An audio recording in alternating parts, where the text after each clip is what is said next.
un nuevo bloque, segundo Aldo, tercer bloque, con nuestros columnistas. ¿Cómo estás, Isabel? ¿Cómo estás? Bienvenida. Hola, buenas noches, Raúl. ¿Con qué tema venís, Isabel, hoy?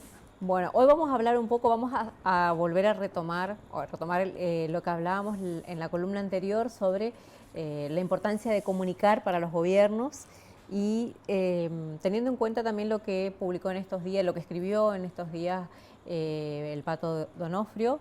EmisionesPlural.net. Exacto, ay, no me acordaba. En relación a los conflictos que se dan en algunas provincias, como Jujuy.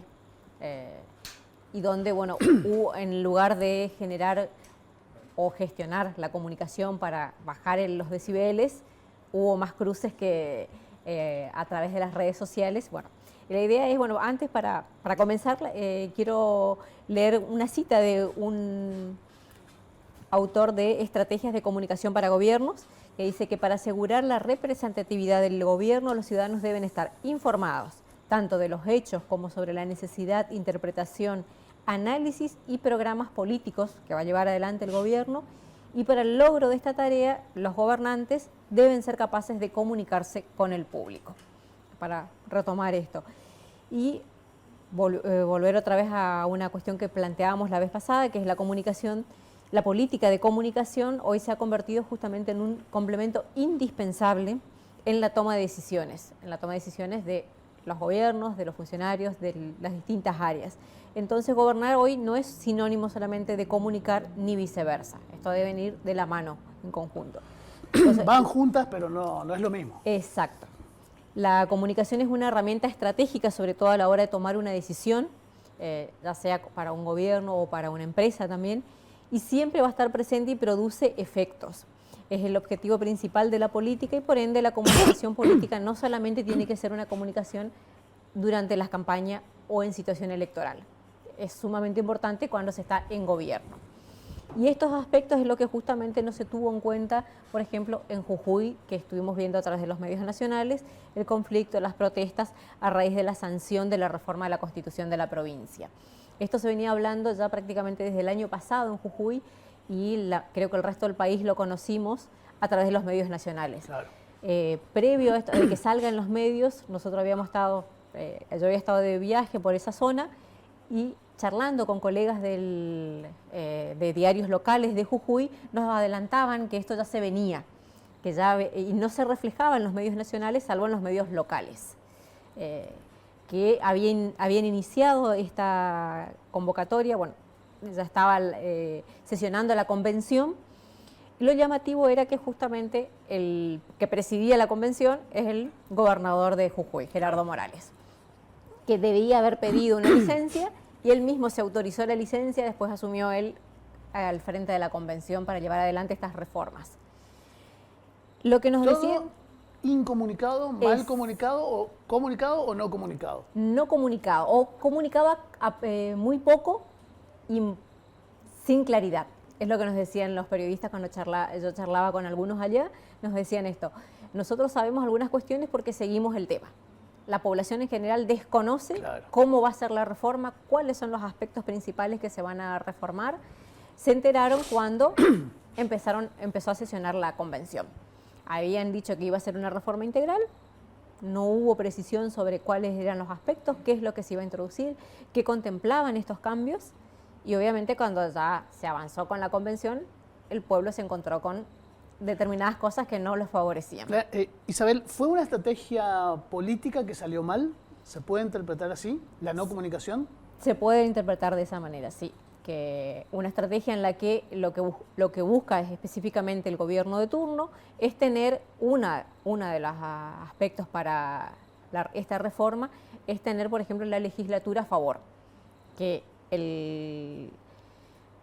quien gane la gobernación pueda tener prácticamente los 2/3 dentro de la Cámara de Diputados. Claro. Esa era una. Después buscaba, bueno, el manejo de las tierras a través de las tierras fiscales que hoy están en manos de las comunidades aborígenes de la zona. Entonces creo que hubo como cierta estrategia, hubo acuerdos entre tanto el partido gobernante como la oposición, pero que no terminó de salir bien justamente por la falta de comunicación y abrir un poco más la información. Claro. Así que estas cuestiones, bueno, fueron lo que después llevó a estos conflictos, a la situación en la que se encuentra en Jujuy, que van varias semanas ya de protestas en las rutas, llevó también a que numerosas empresas del turismo tuvieran que cancelar, recibieran cancelaciones de hoteles, de reservas que tenían, de llegada de turistas de otras provincias y de otros países. Claro, porque la Recordemos provincia que estaba Jujuy, convulsionada, nadie iba a viajar en ese contexto. En esa situación. Bueno, y hoy, como decíamos, la sociedad del conocimiento en la que estamos inmersos, en la que hay como una sobreinformación, que como decíamos la vez anterior, tanto en las redes sociales, a través de los medios, requiere justamente de una nueva manera de gobernar, donde la gestión estratégica de las redes territoriales, esto significa estar cerca de la gente, bajar otra vez al territorio, el cara a cara, y una comunicación mucho más cercana, sobre todo para evitar los conflictos, las crisis. Pero cuando ya la crisis se dio o la situación te explotó en la cara o se presentó situaciones así como en Jujuy, la comunicación y el manejo de esta situación son muy importantes y son los que constituyen el eje para manejar o gestionar la comunicación de crisis ante estos conflictos. Comunicar, como decíamos la vez anterior, es fundamental y es vital frente a una crisis. Es una herramienta básica, si no estamos a merced de los acontecimientos como está ocurriendo hoy, por ejemplo, en Jujuy. La comunicación es fundamental, sobre todo para neutralizar esta crisis, contenerla y otorgarle un sentido y mitigar los efectos. Frente a estas situaciones de crisis, cuando hay un conflicto que estalla, como lo que vemos ahora en algunas provincias, la población espera que su gobernante sobre todo sea un líder, que encabece la situación, que se muestre empático, que transmita tranquilidad hacia la población. Y no un barra brava. Exactamente, no lo que ocurrió ahora, que se enfrente al presidente, que genere una pelea a través de las redes sociales, que salga a responsabilizar a otro y no hacerse cargo y llevar tranquilidad a la población. Por eso ahora me gustaría compartir un ejemplo de una lideresa que fue muy conocida a nivel mundial. Se trata de la ex canciller alemana Angela Merkel. Ella durante la pandemia sobre todo mostró mucha cercanía con su pueblo y generalmente cuando empezaban a haber conflictos ella transmitía un mensaje muy claro y trataba de bajar los decibeles. Freiheit in unserem Land ist gegeben. Und all die dauernd behaupten, sie dürfen nicht mehr ihre Meinung sagen, denen muss sie einfach sagen, wer seine Meinung sagt. Und wenn sie prononciert ist, der muss damit leben, dass es Widerspruch gibt. Es gibt keine Meinungsfreiheit zum Nulltarif, dass alle zustimmen.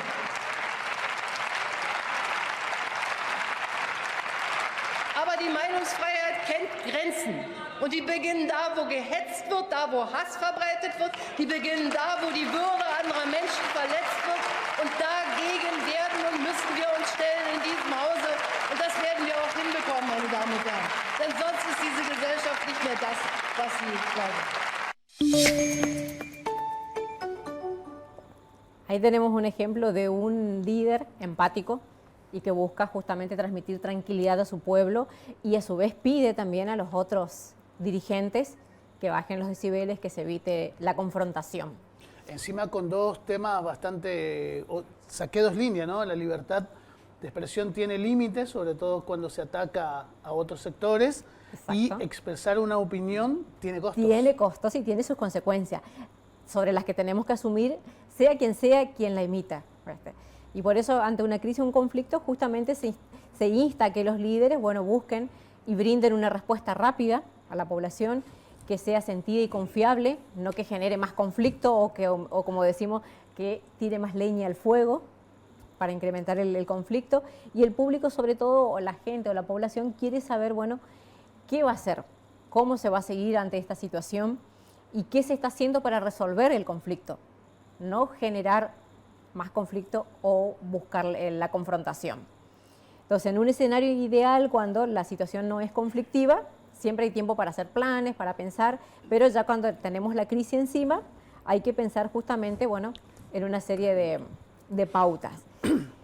Y otras situaciones conflictivas, por ejemplo, cuando hay guerra, ahora tenemos la guerra de Ucrania, ahí, puede que el llamado a la acción venga de parte de otro líder, no capaz del presidente actual. Claro. Exactamente. A veces se busca la intermediación de otro, de un tercero. Y ahora me gustaría compartir también un mensaje del presidente de Brasil, Ignacio Lula da Silva, que la dio hace un mes sobre este conflicto. A Rússia está na Crimeia já há muito tempo, a Rússia invadiu outro território, eu não sei o que o Zelensky vai aceitar para um acordo. Apenas leigos que estão fora podem ajudar a construir uma engenharia capaz de parar essa guerra.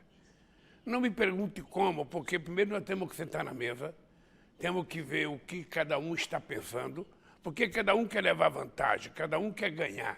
E muitas vezes uma guerra não precisa ter um ganhador, o ganhador é parar, fazer uma concertação e todo mundo voltar à normalidade.